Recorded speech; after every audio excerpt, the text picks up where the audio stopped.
Okay, so today is the yahrzeit of my great-grandmother, Rivka Altain. So I'd like to dedicate the class for her, and tomorrow is the yahrzeit of my uncle. So I have him in mind as well, Mr. Mayor Popak. Okay, so here we go. So this class is actually a sicha on Parshas Bechukosai. It's not a sicha on this week's parsha. And actually, Project Likkutei Sichos designated it for last week. But since he didn't have class last week, I'm doing it this week because it is such an incredible, incredible teaching. And I'm just going to give a little bit of background. We're coming from Pesach. And the last day of Pesach, the Baal Shem Tov started this custom that we have a Mashiach Seudah, a meal for Mashiach on the last day of Pesach, towards the end of Yantif. And actually, in the Baal Shem Tov's time, it was just called the meal of Mashiach. But then, in later generations, the Chabad Rebbes instituted to have actually 4 cups of wine and to eat matzah as well. And it's the last day of Pesach in general is a time that the light of Mashiach is shining. And so this teaching is all about Mashiach. So the fact that it was, so basically there's like a calendar of which teachings should be learned which weeks. And Parshas Bechukosai had 3 teachings. There was extra, so sometimes there's extra spaces. So there are 3 teachings on Bechukosai. So when it comes to Bechukosai, we only have time to learn 2. So there was an extra one. So it was actually placed in the week of Pesach. But it was just by divine providence because it's all about Mashiach. And it's amazing to learn teaching about Mashiach when we're coming from this, leading up to and coming from this Mashiach Seudah.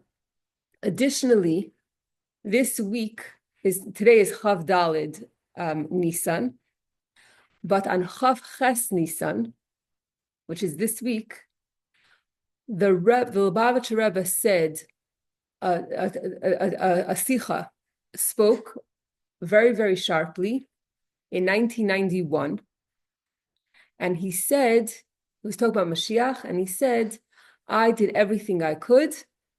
Now, tut al tzvas ir kent, you do everything that you could to bring Mashiach. And the Hasidim were all shocked and confused and didn't know what does the Rebbe mean? What does the Rebbe want? And then not that Shabbos, but the following Shabbos, the Rebbe spoke. And the Rebbe said that the derech hayeshara, the correct way to bring Mashiach, is through learning about Mashiach. And then a few days later, the Rebbe gave this booklet to every man, woman, and child that passed by. And I believe that I received this from the Rebbe's hand. It doesn't have my name in it, but it's with all my other books that I got from the Rebbe. So I don't know if it was by process of elimination. When my father gave me all of my sperm that I got from the Rebbe, maybe everyone else had a name in it. I didn't. I have to confirm with my father. But basically, this is what the Rebbe gave to every person who came by, and it was given to men, to women, and to children. And I have to confess that I've never learned this. This is, at least never learned it inside. This is there are 4 simanim, like 4 chapters kind of. And there are 4 teachings all about Mashiach in here.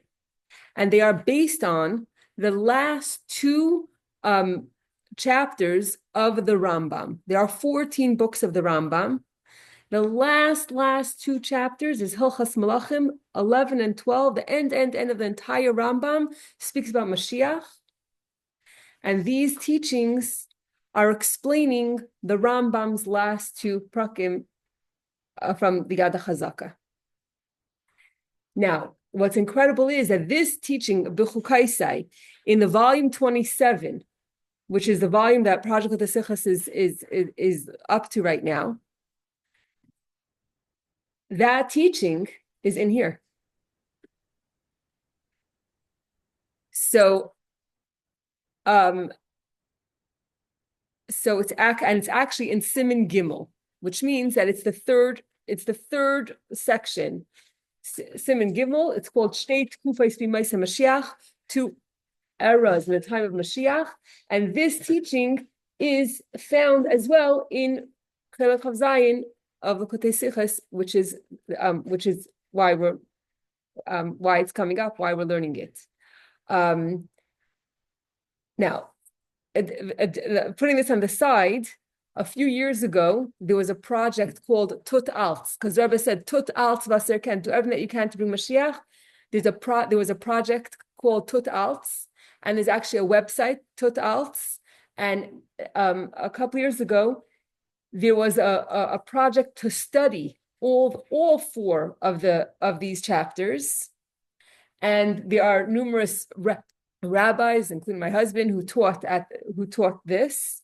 And there's a website which I can share, and as a gift to the presenters, they created this book, which is this Dvar Malchus, everything in here in English, in Hebrew on one side, English on the other side. Now, this Hebrew and English you could find in Project of the Sichos as well as the translation for the teaching that we're learning today. So it's a very long teaching. We're going to do the best we can, and we're going to at least touch the tip of the iceberg. But just for you to know that there's a wealth of more information to tap into, whether it be learning this siman number 3 more in depth, or to go back and learn the first and the second and the third and the fourth, which in the first and second is a build up to the third. And we always say, oh, what's going to happen when Mashiach comes? There's a wealth of information on the Tut Alts website, and we're just going to, touch on it or learn part of it today. Okay, so that's just the introduction. Okay, and again, all this is based on the Rambam, and the Rambam is a book of halacha, so it's not, it's not just something. Mashiach is not something that we just believe in, hope for, and daven for, but rather Mashiach is something that has to happen according to halacha. And there's halachas of what has to happen, who has to do it, all the who, what, where, when, why, and how are all addressed in halacha. It's not just a belief, but it's something that has to happen. It has to happen. How it's going to happen, there are different options. But the fact that Mashiach will come is halacha. It's not just a dream, a hope, a wish, but it's halacha. It's part of the creation of the whole world. It's the goal. It's the goal. It's absolutely. But the fact that it's addressed in halacha is really incredible. There are halachas of how things have to happen, what the credentials of Mashiach are, what he has to do. Everything is right there. It's right there for us to learn, and this is how one of the ways how we can actually bring Mashiach is through learning about Mashiach.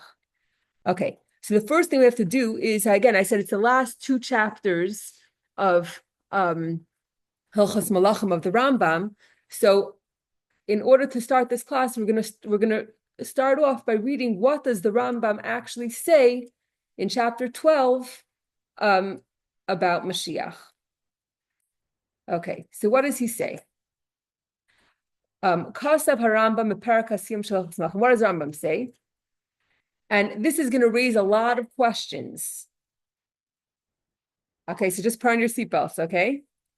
Al Yale Al Halev Shabiyamais HaMashiach Yibatel Davar Miminhagay Shel Olam.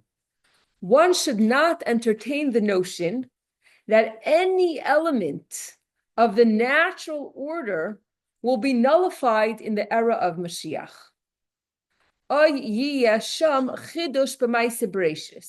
Or that there will be any innovation in the work of creation. Ella oilam kimin hagay nayheg. Rather, the world will continue according to its pattern. So what's your question? When we think of Mashiach, what do we think of? What do we think of when we think of Mashiach?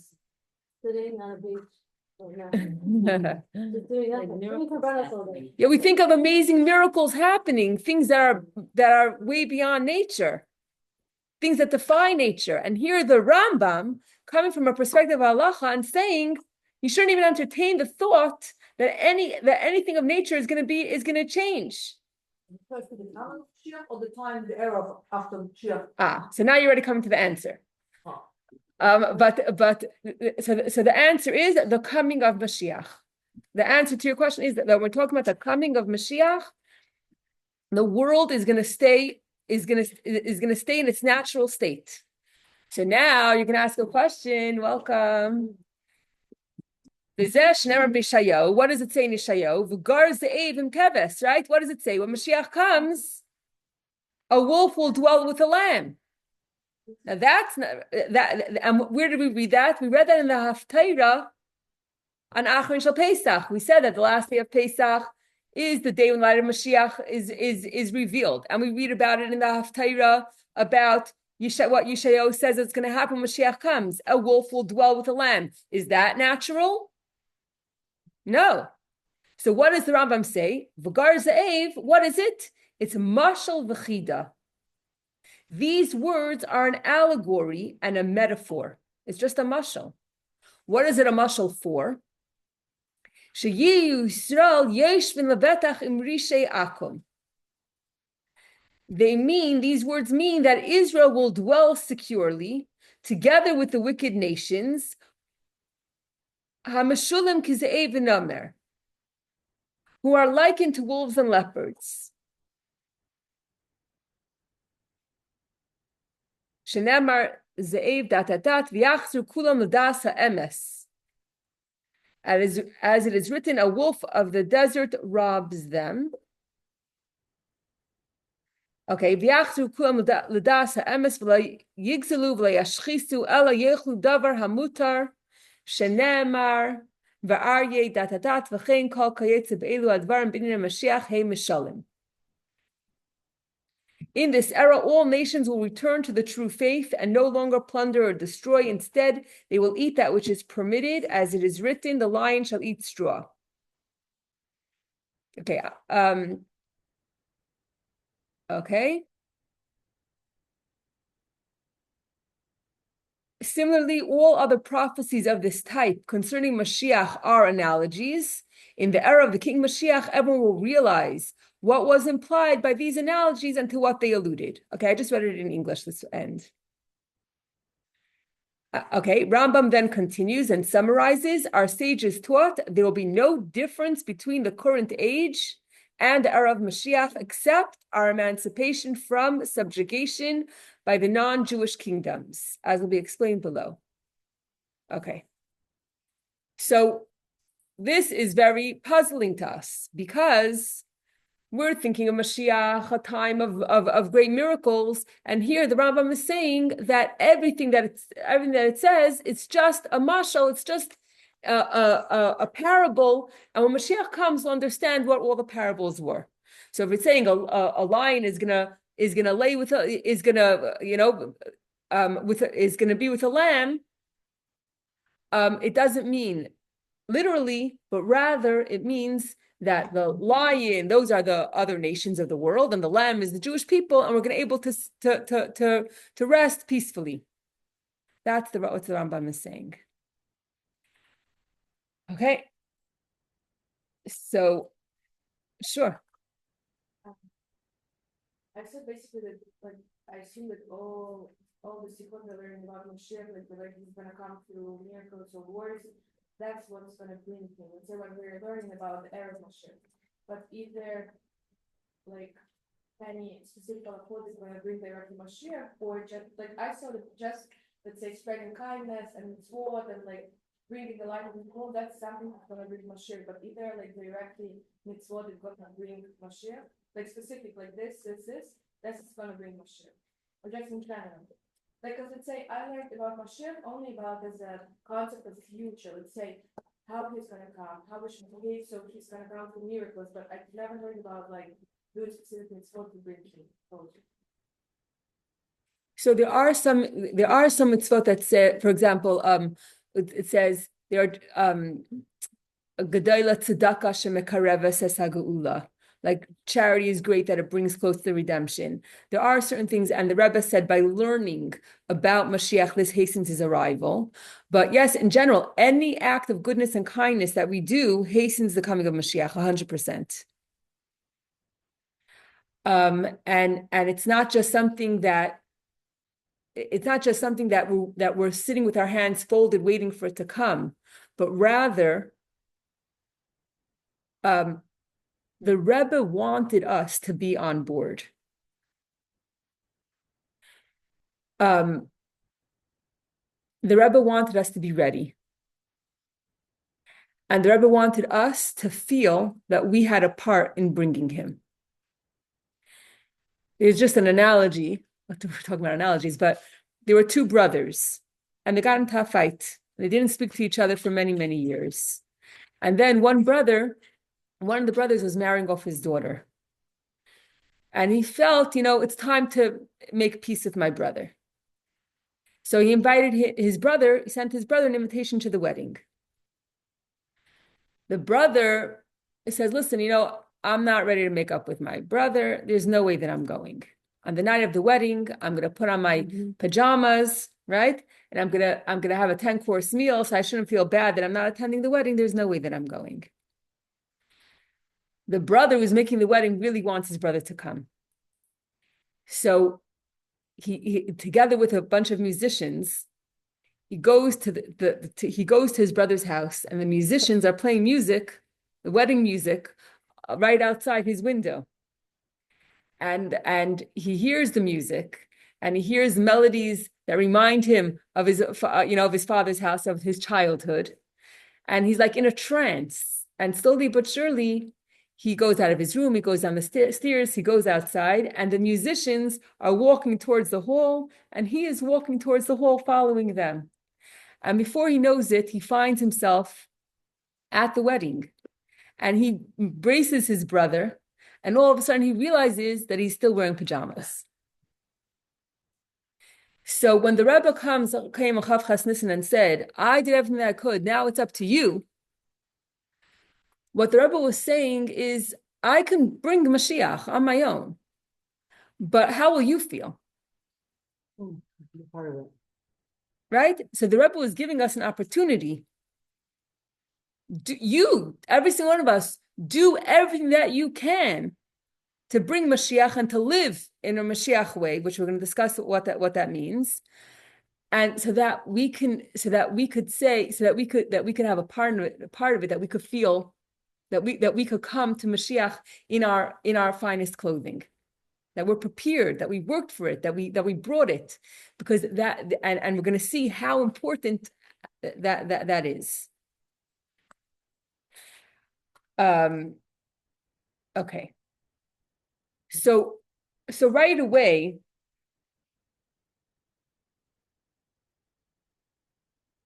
there are other there are other Rishain. We have the Nevi'im, we have the prophets, and then we have the Tanaim and Amayraim, Rishainim, Achrainim, the sages. So there are sages that disagree with the Rambam, and they say, "What do you mean? Everything is just a mashal. Everything is just a parable." And for instance, okay.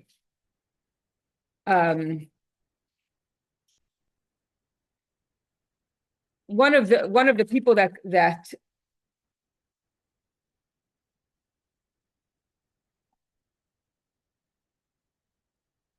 I'll go in order here. Okay.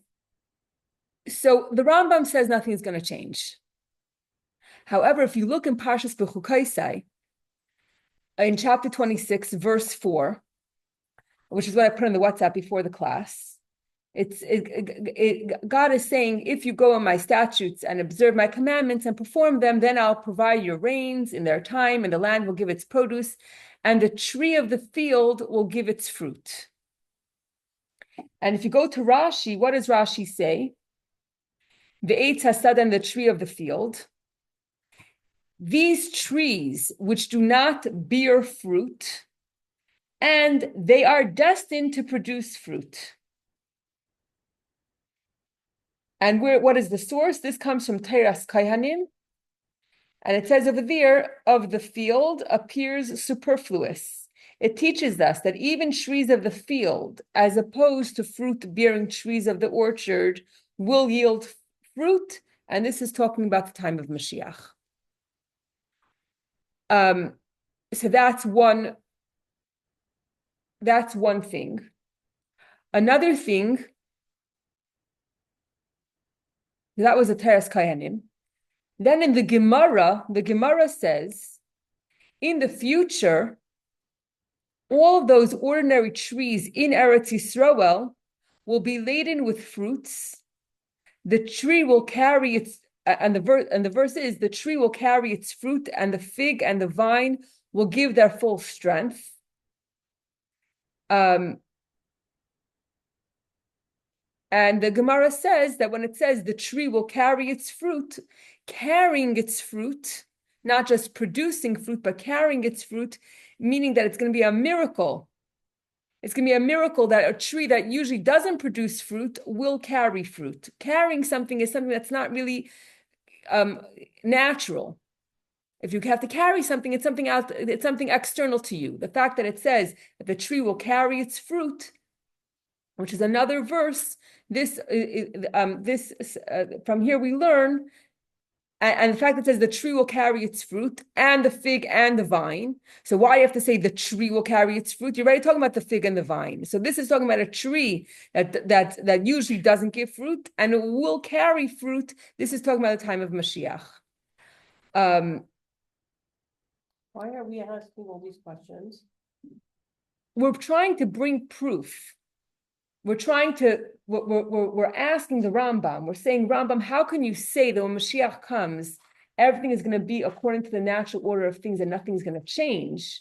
When we see in so many places, in other midrashim and other rishonim and other tanaim amiram, where so many other proofs that speak about miraculous things that's going to happen when Mashiach comes, for a barren tree to all of a sudden start giving fruit. That's miraculous. So according to the Rambam, that's not going to happen. But as we're reading in the Gemara, as we're reading in Teres Kayanim, it's all proofs that there will be a change in nature. So what's going on? Okay, well, you're saying this one says no, this one says yes. Okay. Yeah. Yeah. So the Rambam. There's going to be three different ways of trying to answer the Rambam to understand the Rambam, and the Rebbe knocks all of them, and then the Rebbe gives a brand new way of understanding the Rambam. So the first thing you could say about, okay, so now we brought examples about trees that are barren trees that are going to produce fruit when Mashiach comes. How does the Rambam answer that? How could the Rambam answer that? So we could say option number one is that to say that a barren tree is going to give fruit is also a mashal. It's also an analogy. What is an analogy for? A person is compared to a tree. A tree that is barren refers to a Jew who can't learn Torah, who doesn't know how to learn Torah, an ignorant person. So when Mashiach comes, a barren tree refers to a Jew who's ignorant, and even he will be able to produce fruit. He'll do many mitzvahs. He'll learn Torah. He'll produce fruit. It's just an analogy that a person who, before Mashiach came, couldn't learn Torah or was ignorant, now all of a sudden they're going to be very knowledgeable in the knowledge of Hashem. So you could say it's also a mashal. But this doesn't work. Why doesn't this work? Because the Tanaim and the Amayraim are different than the Nevi'im. The Nevi'im, the prophets, when they spoke, a lot of times they said a mashalim, they said analogies, the prophets. But what was the whole point of the Tanaim and the Amoraim? Their whole intention was to teach us practical Judaism, to teach us practically what you have to do. So it doesn't make sense to say that the Tanam and Amaram would speak and say a mashal and say a parable, because their whole point is to be practical. And also, another thing is you have to look at the context. When you're speaking about these barren trees that are going to give fruit, you have to look at the words before, the words after, and the whole context of these verses, when it's talking about the barren trees giving fruit, are all talking about practical, tangible, physical blessings. So it's very, very hard to say that it's just that it's just an analogy.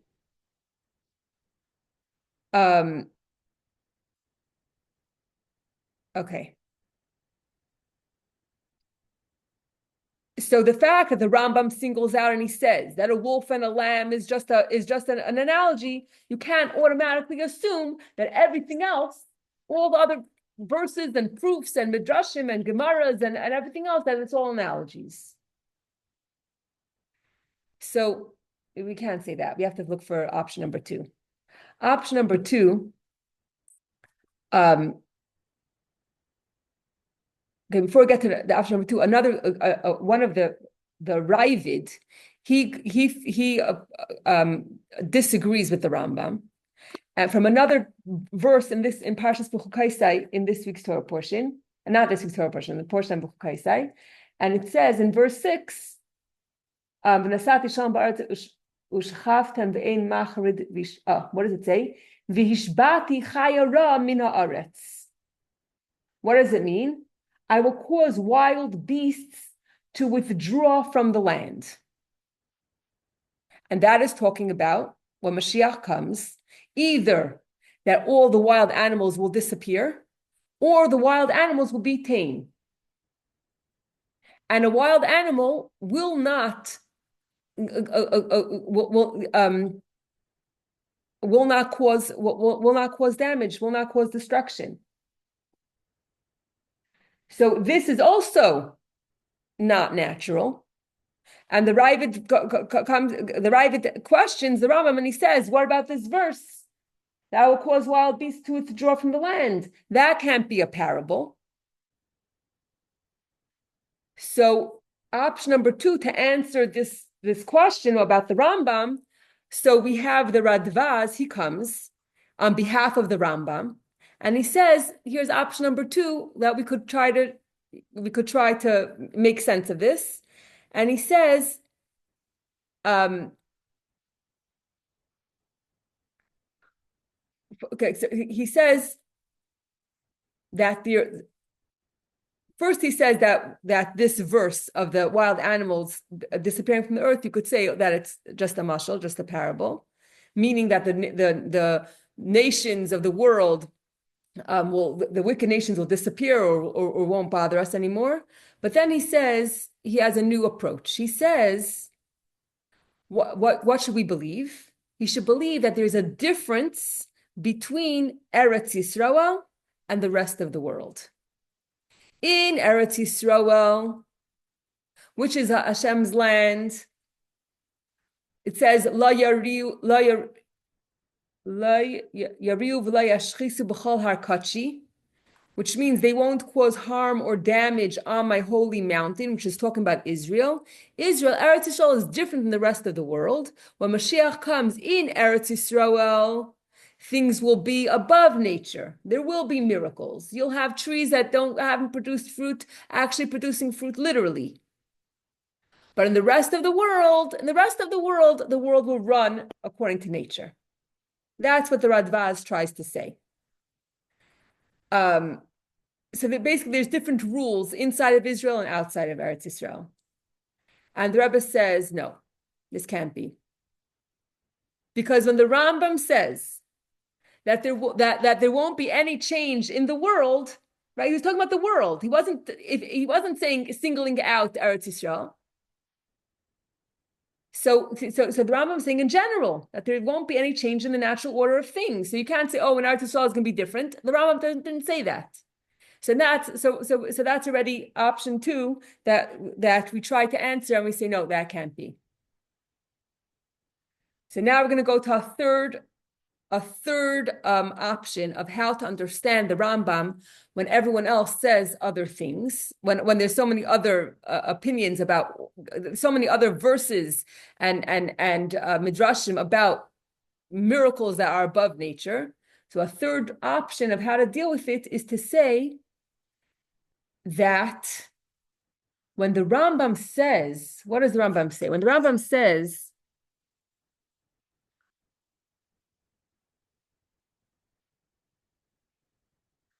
don't think that any element of the natural world will be nullified in the era of Mashiach, what does that mean? You could say that right in the beginning of creation,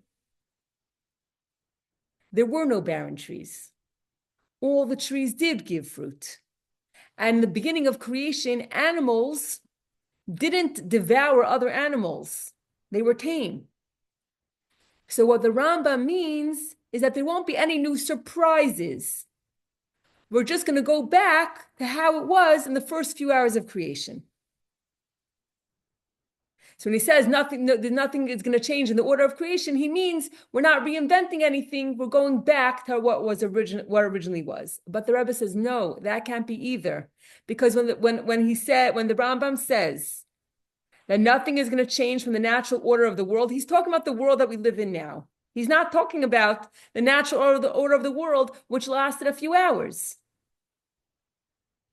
So basically, where are we until now? We said the Rambam holds the world is going to run according to nature, and there's everyone else or many other people say no, there's going to be miracles, and how do we reconcile these two things? So we tried three ways. We said all the other miracles that are being described, it's all mishalim, it's all parables, and we said that can't be because of the context.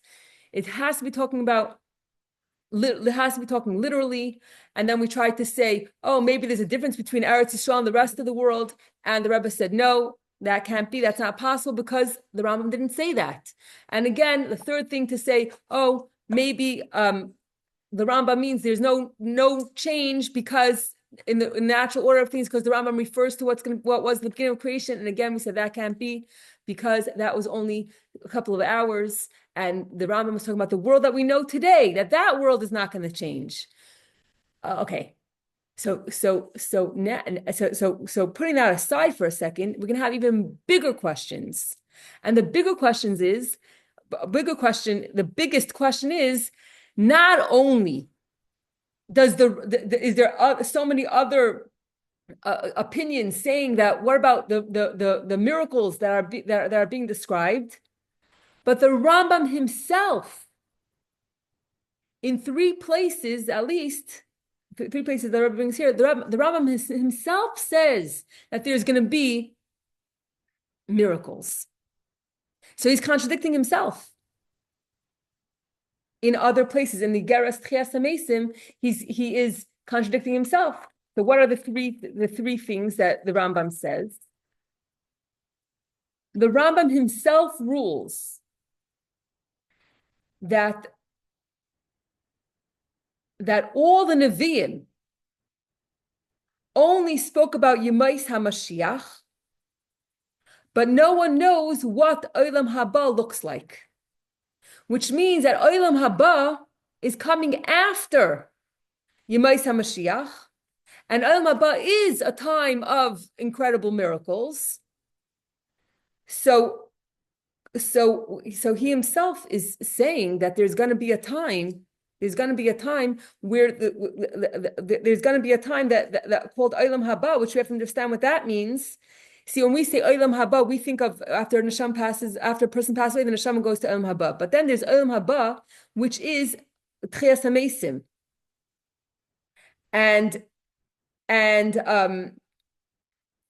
So what the Rambam says, the Rambam rules that that the Nevi'im spoke about, they're only speaking about Moshe Mashiach, and there's this Olam Haba era that comes after that. So that's one thing that the Rambam rules. Another thing that the Rambam rules is the interesting halacha. is a person allowed on Shabbos to carry a sword or an arrow?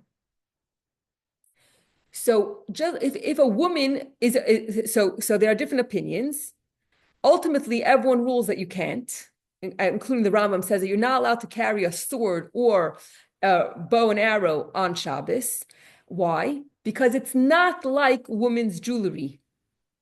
A woman wears jewelry to adorn herself, to make herself more beautiful. And that's what she's allowed to wear jewelry on Shabbos, to carry jewelry. But a weapon, you're not allowed to carry. And you can't say that a weapon is just an adornment, like jewelry, because ultimately it says that when Mashiach comes, we are going to beat the swords into plowshares and the spears into pruning forks, which means that there's going to come a time that there will be no weapons. So a weapon is a derogatory thing, and therefore it can't be considered as something that's going to beautify a person, and therefore you cannot carry a weapon or sword on Shabbos. So the Rambam also holds that there's going to be a time that there will not be any weapons, which is a miraculous thing. That they won't exist. A gun, a sword won't exist. A bomb won't exist. That's a miraculous thing. So the Rambam is obviously agreeing to the fact that there will be a time where there will be miracles that are above nature. It's going to be peaceful, right? So if it's peaceful. If it's just peaceful, then we could still have weapons. We could have weapons and it could be peace. But not only is it going to be peaceful, but weapons won't exist. That's above nature. And the Rambam agrees that you can't. We lived peacefully and weapons still existed, then you could argue and say that a weapon could be your adornment, and therefore you could carry it on Shabbos. But because there will be a time when there won't be any weapons, because weapons are not are not a good thing. Therefore, it can because weapons will disappear from this earth. Therefore, because eventually it will disappear from this earth, therefore even today it cannot be considered an adornment, and therefore today we cannot carry a weapon. So that's proof number 2 that the Rambam is alluding to something that it's not just going to be nature. There's something more. Number 1, he's alluding to something called Olam Haba. Number 2, he's saying you cannot carry a weapon on Shabbos because it cannot be considered an adornment, because there will be a time where there won't be any weapons anymore, which is above nature. It's up now. Guest on the block, and this young man, he's like 18 years old, he's autistic, and he was so excited. He's a Levi, he was so excited. We have a little shul in our house, and he was so excited to wash the Kahanim's hands, and like whatever, it's so cute. And then I was thinking, wow, in the Beis Mikdash, if you had a mum, it was a concept of a mum, which is very interesting. You didn't, right? Kohanim, Leviim didn't do their avoda if they had a mum. But when Mashiach comes, all that will be taken, right? Yeah, everyone will be healed. Absolutely. Will be healed, so there won't be the concept. But the Beis Mikdash had a concept of a mum. So it's so interesting. You know, it was such a holy place. If you had a mum, you couldn't. So obviously Mashiach is the ultimate. Right. Absolutely. It didn't change with their Likkutei. Yeah. Right, so it's interesting. Yeah. It's also Very interesting. Now, the biggest question of all, the Rambam and the 13 principles of, we have Yud Gimel Ikrei Yamuna, which the Rambam himself wrote. And what does he say? That we have to believe in the concept of Tchias HaMesim. Is there any greater miracle in Tchias HaMesim? Okay, so that's it. That's it. How could the Rambam say, Mashiach's going to come, everything's going to stay according to nature, and then he himself should say that there's going to be Tchias HaMesim, which is what we believe in, one of the 13 principles of faith. So the Rebbe comes, and the Rebbe gives an unbelievable chiddush. And the Rebbe says, we have to say that there are 2 eras of Mashiach. The first era is natural, and the second era is above nature and miraculous, and everything, all these prophecies, everything's going to come out in a literal way. So now the question is, why do we need 2 stages? Why do you need first to be, everything should be natural, and then to have the supernatural? Okay. Let's just prove that there has to actually be this natural, that everything has to be natural. The way we prove this is because in chapter 11 speaks about who Mashiach is, it speaks about the person Mashiach. Chapter 12 speaks about the world that Mashiach is going to be in and that we're going to live in, the world. So 11 is the person, 12 is the world, and they match. In chapter 11, one of the things that the Rambam brings is that in the times of Rabbi Akiva, who was a great sage, and there were many, many great sages in Rabbi Akiva's time, there was an individual called Bar Kokhba, who everyone believed was Mashiach. As a matter of fact, Rabbi Akiva was his arm bearer. He carried his weapons. And we all know how great Rabbi Akiva was. And this Bar Kokhba, he said that the Jews should rebel against the Romans. And to rebel against the Romans meant risking their lives. And they did it because they truly believed that Bar Kokhba was Mashiach. And Bar Kokhba did not show any miracles. So from here we see that there's criteria for what Mashiach has to be and what he has to do. That he has to be from the dynasty of David HaMelech, and he has to keep Torah mitzvahs properly, and bring all the Jewish people to learn Torah and do mitzvahs properly, and he has to build the Beis Hamikdash. That's the criteria for Mashiach. And it does not say that Mashiach has to do miracles. And that Mashiach has to match the world that Mashiach brings. The world, what the world looks like when Mashiach comes, there has to be a time that the world will run without miracles. Because if the world is going to be all with miracles, then the Mashiach has to also perform miracles. It has to match.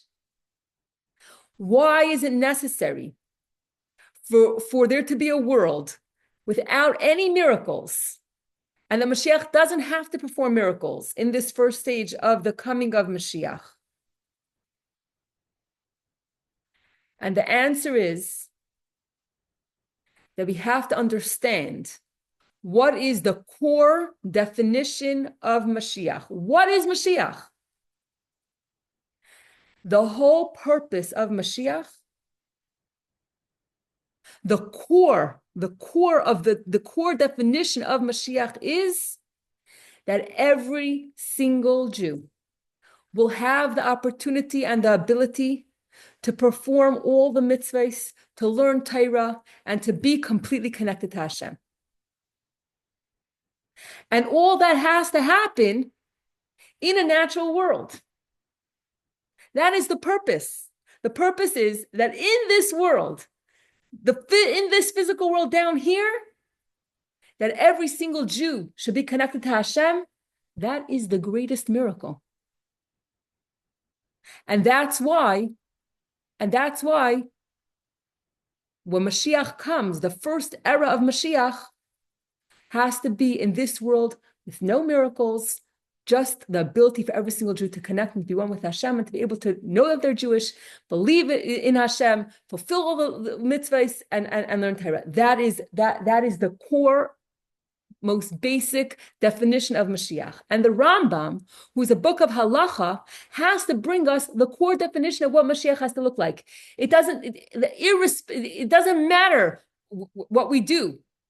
Forget about us for a second. What has to happen in this world? Mashiach has to come. No matter if we're good, if we're bad, we're deserving, we're not deserving, Mashiach has to come. And this concept of all Jews connecting to Hashem, this is what Mashiach means. That is the core of a definition of what Mashiach is. Hashem, the Yidden, and Torah. That's it. I was listening to Sarah, I think her name, I forgot her first name, Mrs. Shapiro. She gave this class, and she gives this an analogy. and she taught this she taught this to high school girls. So what did she ask them? She said to them, describe or write down, what do you want your wedding to look like? So the girls write, they want a beautiful dress and they want flowers and they want, describe what they want the hall to look like and the makeup and the hair and everything. They're describing what they want at their wedding, the music, the photographer. And what happens is sometimes you forget the main thing. How many girls wrote down chassan, kala, and chuppah? That's the most important thing. That's the core of a wedding. What happened by COVID? By COVID, we saw what's a core wedding. You need a chassan, a kala, and a chuppah. You don't need guests, and you don't need flowers, and you don't need a hall, and you don't need. You need the most basic thing. The core of a Jewish wedding is a chassan, a kala, and a chuppah. Everything else is extra. So the same thing with Mashiach. The core definition of Mashiach is Hashem, Yidden, and Torah. All the miracles, that's add-ons. That is those are gifts that Hashem is giving to us. Why? Because the Kala is so special and so cherished and so dear. Therefore, we have the fancy gown and the fancy hall and the fancy flowers and the music and everything, all the embellishments. That's all add-ons to the core of what a wedding is. And the same thing is with Mashiach. We have to know what's the core of Mashiach, and then we have all the accessories, all the add-ons, all the amazing things, all the miracles that come because we are so cherished. Sure. Two stages, going to come in natural and supernatural. So I was thinking, we don't need miracles because actually miracle is something which is happened, let's say, beyond our understanding. Let's say we hoping for like a result, let's say bad result, like it's predictable bad result, but then what happens is we're like, wow, it's miracle. But basically when Mashiach is gonna come, the thing is that we're not gonna have like any more soul, correct? Like Hashem is gonna be revealed, so we're not gonna be like starving for bad things to happen. So I guess that's already miracle. Why do you need miracles? Say if everything is already good, like you're connected with Hashem, you don't have like there's no temptations for you, and Hashem is revealed, and you choose, let's say, good because you see the obvious consequence of choosing bad. So let's say it's a miracle. So why do we need miracles at all? Let's say when Hashem is going to come, if it's already here. Right. That's an amazing question. So, and you're right. You're right. And therefore, the miracles, the miracles that we're talking about is miracles like, for example, we're going to be able to eat the bark of the tree. Or that trees that don't usually produce fruit will produce fruit. Or the madana mitzvim kafra, all the delicacies will be as plentiful as the dust. Or the wild animals will disappear from the land. There won't be any danger or any fear or anything like that. We won't be so these are all extra things. Miracles happen when there is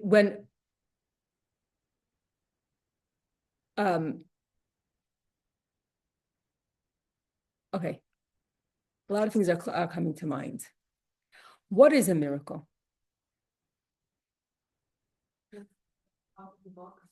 Yeah. A miracle is, there were people that came to the Lubavitcher Rebbe. There were boys that came from Hillel, from the college kids from Hillel. They came to the Rebbe and they asked the Rebbe if he performs miracles. And the Rebbe said to him that when the Rebbe said to them, first he gave him a regular answer. He said that when you're so connected to spirituality, then you could perform miracles. And then the Rebbe said, you know what? All of us together, let's make a miracle. What is a miracle? A miracle is when you tell yourself, I cannot do something. And then you do it. That is a miracle.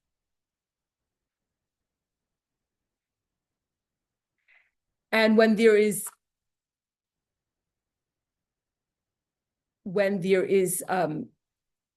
someone in your life that's very, very dear and special to you, then sometimes, even if it's not your nature, you could go beyond your nature. So I'll just share this. Isn't the mundane also like it became mundane, but really every minute, I mean, I don't know who it was, that every second that you see is a new concept.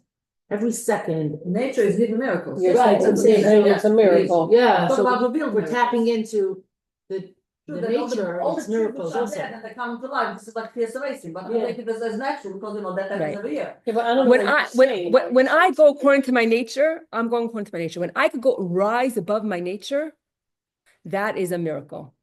And Razy, I'm going to say this, okay? I hope you'll forgive me, okay? So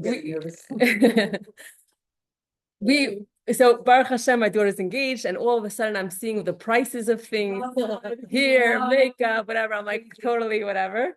And I had this money conversation with my husband. I was like, how in the world is this going to happen? So my husband walks in on Erev Pesach, and all the kids are there, and he says, I want to tell you what happened. I went to the store. I don't know which store it was. I don't know if it was Evergreen or I don't know where it was. And he said, so we do shopping, and then we do shopping, like a second shopping or a third shopping close to Yantif. We have a list of all things that as we're cooking, we realize that we don't have.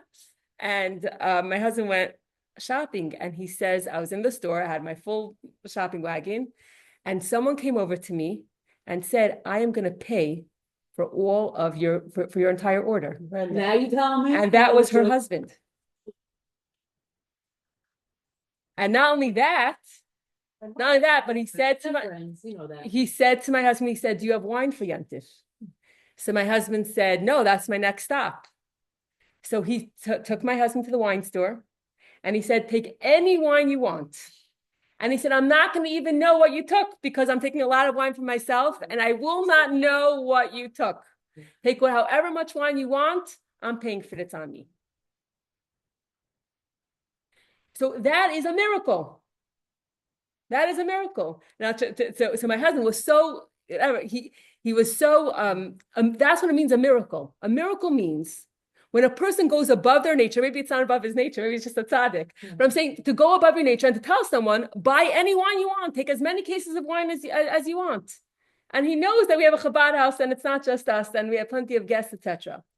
It's an incredible thing. And then I was on the phone with my daughter Mushka, so Mushka was by us for the second days, and then she left yesterday, and she went. She had a couple of errands, and the last errand was bingo.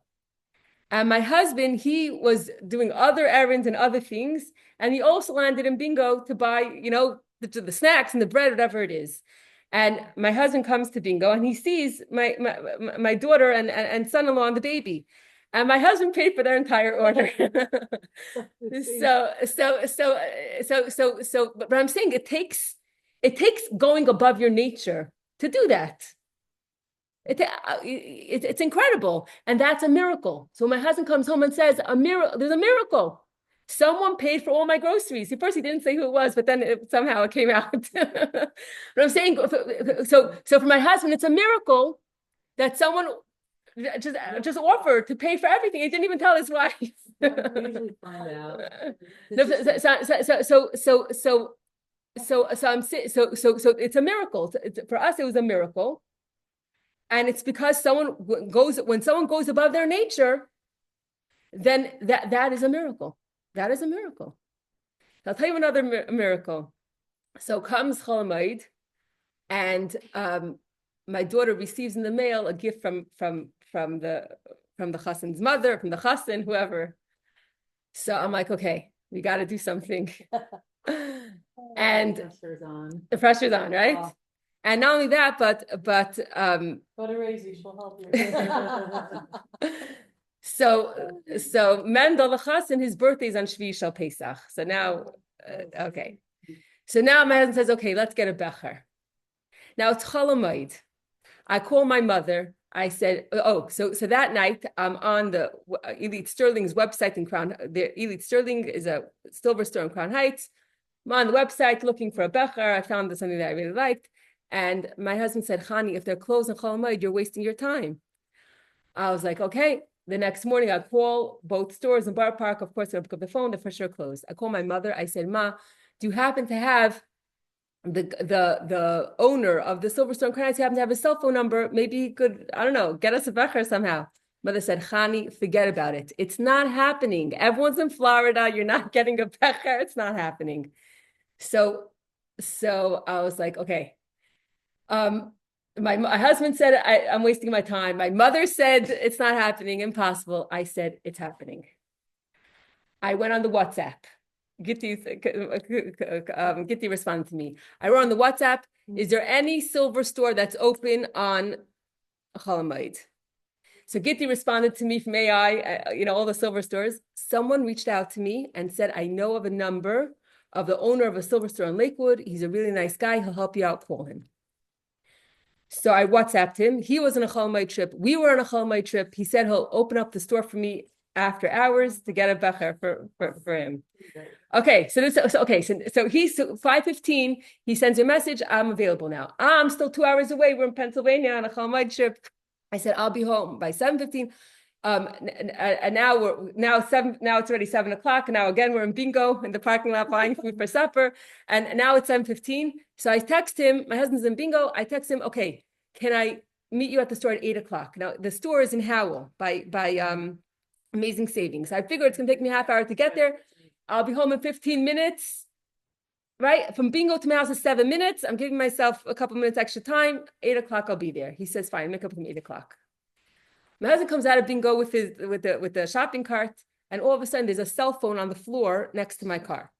So now my husband picks up the cell phone, is going to try to figure out who the phone belongs to. He calls the number. He goes to. It's another 15 minutes later till he comes back. He called the number. It was the last number that was on the phone. Figured out, and he left it at the customer service in bingo. So now it's I don't know, 7:25, and we have no gas. He says, okay, I'm going to go across the street to Costco and get gas. And okay, we'll still make it. Hopefully there's not a lot of traffic. I'll get there. He goes into Costco. The lines are crazy. So he says, okay, I'll go drive just a little bit more. We'll get to a different gas station, and we're literally on zero, and we have been driving on zero for a while. So, okay, now we're going to the next gas. Now we're going to the next gas station, and we're driving to the next gas station. All of a sudden, the van stops. That's it.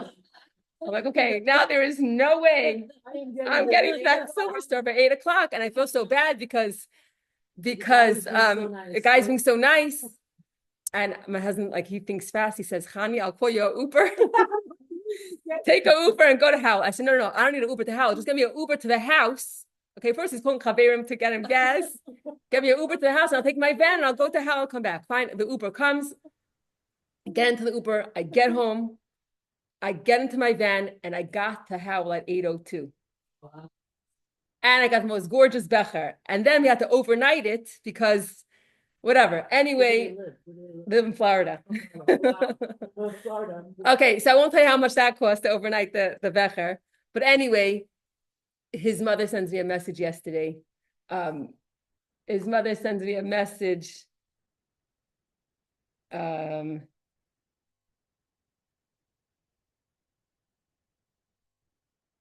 Chani, been wanting to message you to tell you what a beautiful surprise it was for Mendel to receive such a stunning and special birthday gift. He made Kiddush using it Friday night. It felt very special. So when someone is very dear to you, miracles happen, right? It's impossible. It's impossible. Who's going to open your store for you on Chol Hamoed to get a becher, and especially with the car stalling and with everything else, and to get it to Florida, that you get there on time, whatever. And it was Friday, was Easter Friday. So I don't know if there was mail, there wasn't mail. I have no idea. But anyway, he got the becher. So the point is that the miracles so my husband spoke to the person. My husband called the last number on the cell phone, and it was actually the husband of the. It was the husband of the woman whose phone it was. Whatever. So all the kids are in the van. Absolutely. It's like that's the friend.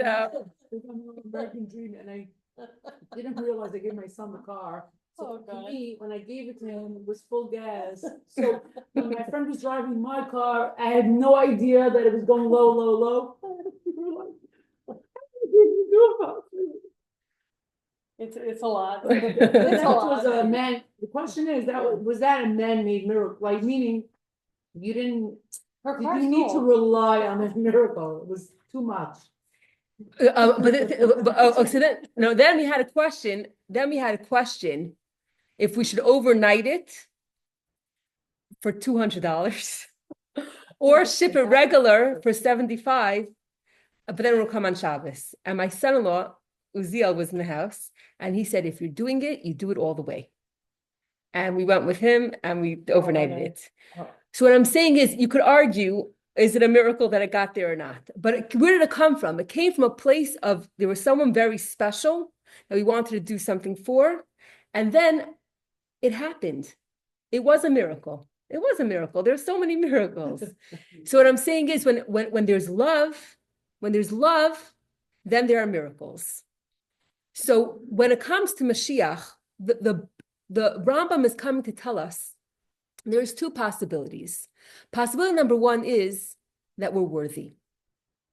Possibility number two is that we're not worthy. Whether we're worthy or not, Mashiach has to come, and there has to be this oneness of Jewish people, Torah and Hashem. That is the core. That's the Chasen Kala Chuppah. Now, if we're worthy, then, and there's so much love, and the Kala is so special, and we are Hashem's Kala, then there's going to be incredible miracles because there's so much love. And if human beings could get a miracle, to get a becher, to flower it on Kolamayit, then obviously the miracles that Hashem could perform are infinitely greater than that. Absolutely, obviously, right?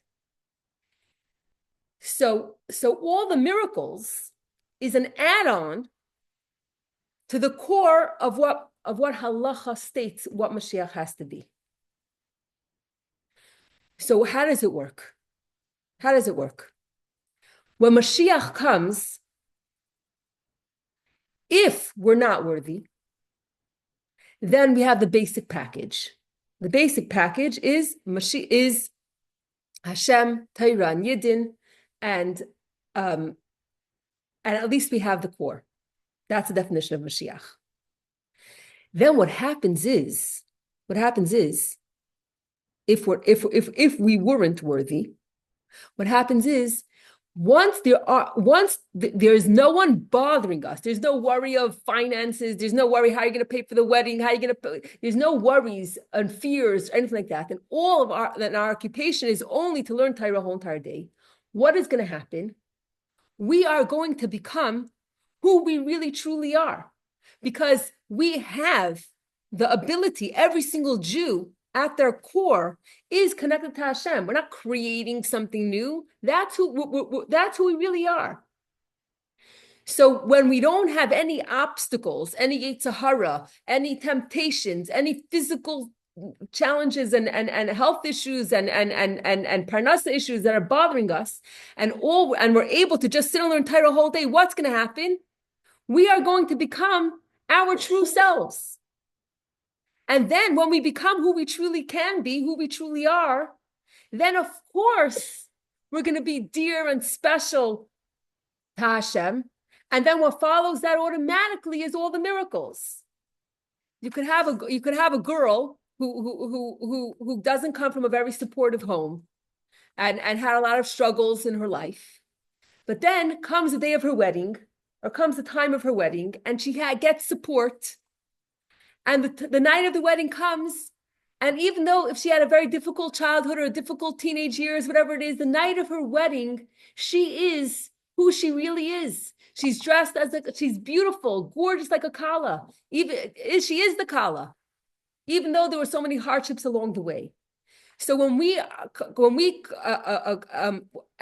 we have Bias HaMashiach, the coming of Mashiach, and we are able to truly connect to Hashem without any obstacles, and we become who we really are, then at that point we're gonna merit to have all the miracles. We are going to be so cherished by Hashem, and we're going to have all these unbelievable miracles. In order, sorry, in order for all the Jews who don't know about Hashem and about Torah to become close, does not require a miracle? I mean, how is that happening? That's an excellent question. Excellent question. Why would we learn?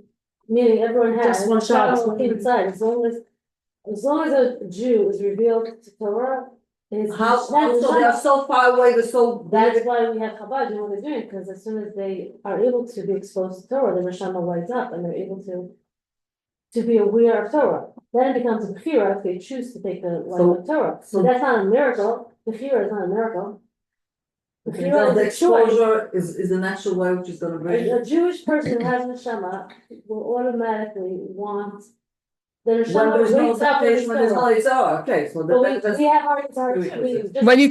when you take off the cover, when you take off the blindfold, and you see, yeah, so that's why it's called Mashiach. That's why it's called Mashiach. Mashiach, the revelation of Mashiach is that everyone is going to Umala Aretz Te'as Hashem. The knowledge of Hashem will fill the world, not just for us, for all the nations of the world. And then it will be so apparent, and everyone will see the truth. When you see the truth, then obviously we're all gonna go. Yeah, we'll all be true to our neshama, right? But actually, now it's much cooler because we're not gonna get reward in future war when Mashiach is gonna come because we see the good outcome of our choice.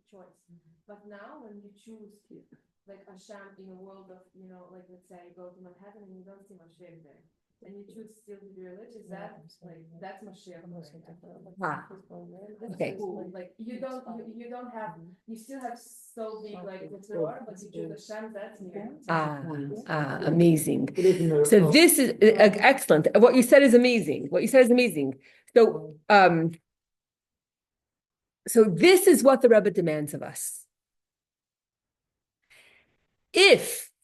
Not just if, what is happening is that in this dark gullus, the last few seconds of exile, what does the Rebbe tell us? Don't just sit back and wait. Act now like your true self. Right now, offer to pay for someone's groceries. Go above your nature, be who you really could be now. And then now, you'll already be cherished and loved in Hashem's eyes. And then, if that's the case, which is what the Rebbe was trying to instill in us, that right now we should live Mashiachdik. Right now we should learn all about Mashiach. And right now we should learn Torah and do mitzvahs and do as many mitzvahs as we can, and that should be the priority. And then wake up in the morning. What our aspiration should be is how can I connect? How can I go above my nature? How can I be a miracle and perform a miracle today? Go beyond my nature and truly serve Hashem and be how I will be when Mashiach comes, when there is no veil. If we can live like that now, then already now we will be cherished and dear and precious and special to Hashem. And if that's the case, then when Mashiach comes, just the coming of Mashiach, already at the coming of Mashiach, when really it's enough, according to the Rambam, just the core, just Hashem, Torah, and Yidin, Torah, mitzvahs, and that's it. A COVID wedding. But if we become dear and special to Hashem now by living our true selves now, then when Mashiach comes, immediately we will have the miracles. We won't have to wait. We won't have to wait we won't have to wait to be zeiche. We won't have to wait to be to merit and to be cherished, because we will already be cherished in Hashem's eyes. So we'll be able to have the merging of both eras, the era of the nature of living in this world, of practicing all of Torah, of every single Jew practicing all of Torah and mitzvahs in this physical world, with unbelievable, incredible, amazing miracles at the same time. because we earned it by living Mashiach now. The Chatchila River, absolutely. The Chatchila River. Chatchila River is to go above the boundaries. The world says you can't. This is your nature. I can't go above my nature. And Hasidus teaches us, no, we have the ability to go to create miracles every single day by living how we will live when Mashiach comes, because that is our true self. That is how being true to that's how we're being true to our neshama. We do have that potential. It might be covered up. But when we go beyond our nature, we are performing miracles. We're performing miracles. We already are cherished in the eyes of Hashem, and even more so. If we have to say that at this very moment, this galus is so dark. We still have hostages in Gaza, and despite the all the anti-Semitism and all the pain, every single Jew has become closer, is getting closer and closer and closer to Hashem. And we have to say that every single Jew is cherished already in the eyes of Hashem. And the Rebbe's approach is that when Mashiach comes, we will have not just a COVID wedding, not just a core, Hashem, Yidin, and Torah, but we will have all the miracles right away because we earned it. We earned it and we were part of it. And when the Rebbe said, Tut al Tzvasir Kent in 1991, and so many years have passed since then, and there have been so many acts of goodness and kindness of going beyond our nature to do a favor for someone, even if it's hard, that we're for sure, we're precious and dear and special, and we're going to get the miracles right away. And just no. So we're not there yet. Mashiach didn't come yet. But there is an option that it won't be phase 1 and phase 2, but rather already in phase 1, we'll already have phase 2. We'll already have the miracles because we earned it, because we're already cherished now that we're being our true self. We're not waiting for Mashiach to come to be our true selves. We're being our true selves even at the last few minutes of Galus. And I just want to, I've shared this parable many times. I just want to, share because of what you said. And there's a parable of, very quickly, of a king who was going hunting, and he was wearing his hunting clothes. And he was with his whole hunting party, and he was chasing a deer, and before he knew it, he was lost in the forest. And the rest of the hunting party was gone, and he couldn't find them, and he was lost. And then it started raining and pouring and thundering and lightning, and the king is drenched and freezing cold and starving hungry, and it's pitch black, in the middle of the forest, middle of the night, and he's at a loss. And suddenly, from a distance, he sees a little light. He comes closer and closer and closer to the light, and he sees a little hut. He knocks on the door. This Jew, his name is Moshe, opens up the door, and he says, "Can I please come in?" Moshe says, "Sure, I can't give you much, but of course you could come in. I'll share whatever I have. All I have is goat's milk and straw. I'll warm up some goat's milk for you, and I'll give you some straw to sleep on."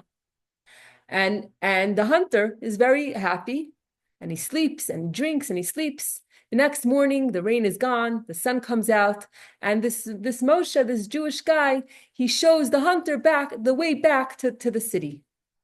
3 days later, a royal wagon appears at his door, and he gets a message that he's being summoned to the king. And he's petrified. What did I do? How does the king even know that I exist? And he says goodbye to his wife, his kids, and he goes to the palace. and he shows the summons that he has, all the doors open for him. And before he knows it, he's standing in the throne room of the king. And the king says to him, "Don't you recognize me? I'm the hunter. You saved my life. You gave me goats, milk, and straw. And therefore, I'm going to build you the biggest mansion. You'll have no worries. You'll have all the money in the world. You're set for life." Wonderful. The next day, Moshe is walking down the street in a fancy suit, a tie, and he meets his friend Yankel. Yankel says, "Oh, what happened to you? All of a sudden, you look so, what's with the suit?" He says, "Listen, I gave the king goat's milk and straw. And now look what I have. I have a big mansion next door to the king's palace. I'm set for life." So Yankel says, "You know what? I'll do the same thing." Comes knocking at the palace gates with some straw and goat's milk. And of course, they throw him out. What's the difference? When the king isn't lost in the forest, goat's milk and straw is very valuable. Once the king is in his palace, you have to do a lot more to impress the king. The king is Hashem. Hashem is with us in our exile. When it's dark, when we're in exile and it's dark, and we give Hashem goat's milk and straw, another chapter of Tehillim, another coin in the charity box, that's very precious. So these last few minutes of Galus, these last few minutes of exile, every mitzvah that we do is so dear and cherished to Hashem because it's so dark. Once Mashiach comes, it's going to take a lot more to impress Hashem. But we're taking advantage of every single minute. And we are we're doing the best that we can, and we're going above our nature.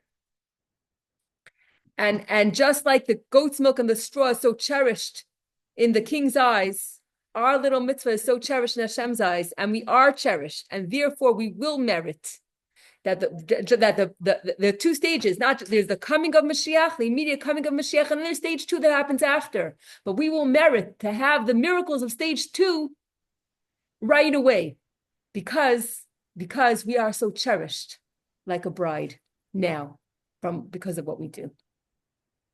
Okay.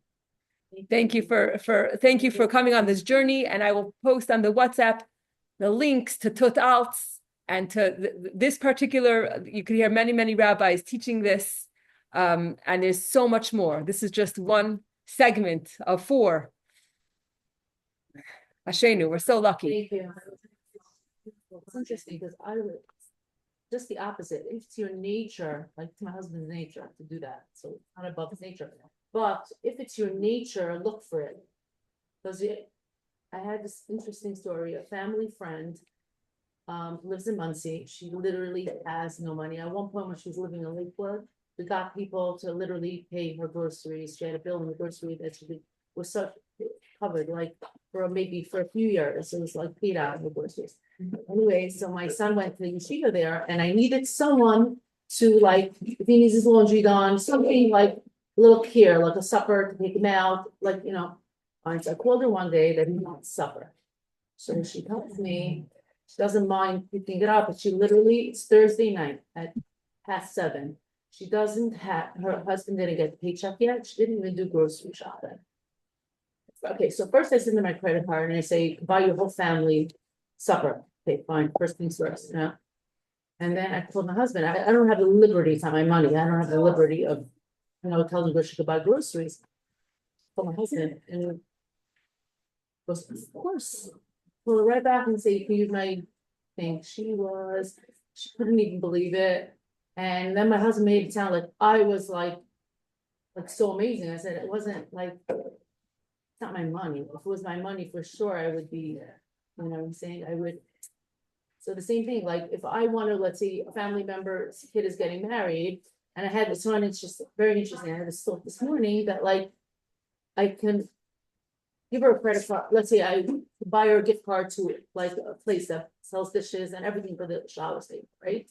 But then I'm thinking, if I don't ask my husband, am I allowed to do that? Like, you know what I'm saying? Like if it's my money, I have the liberty, but you know what? Interesting. Wasn't it just, and it's funny, and then we're talking about like my husband paying out groceries. Good to see you. Yes.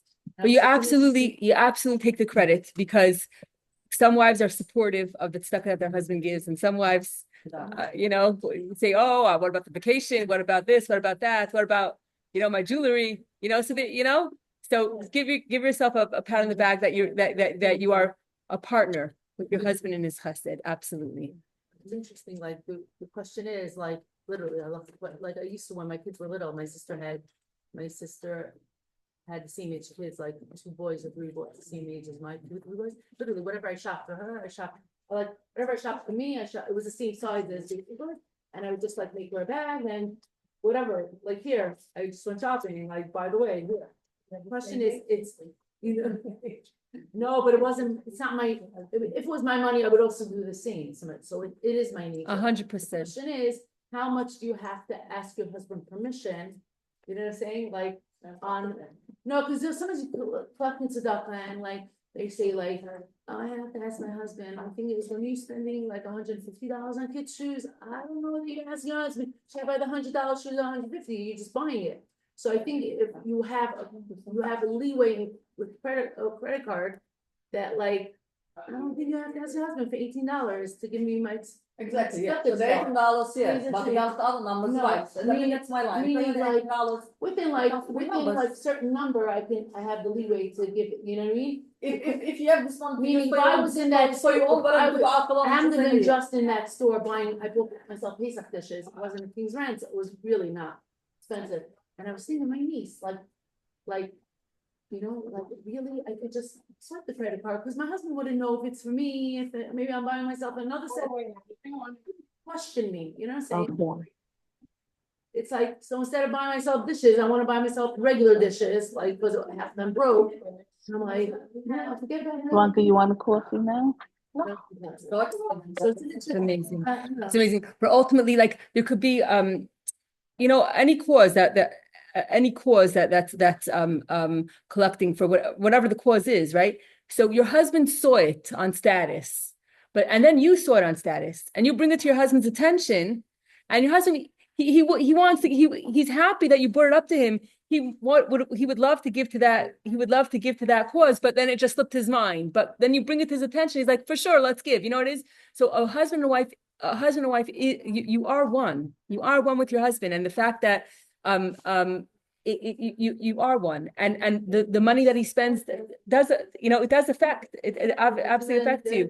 You're one. The answer is that I really don't have to ask him, because if I have the liberty to buy for myself and I'm just taking it as I'm buying it for, I don't know, it's a question.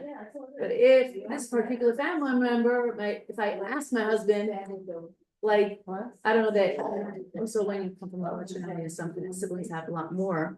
He feels like, oh, me, I'm son-in-law. They should give, the brothers should give a brother when they're just are constant. Like whatever, so it's an issue. Yeah, but the wife definitely plays. Yeah. I would just do it smartly and just $1,000 to that gift store, and it's not King's ransom. Like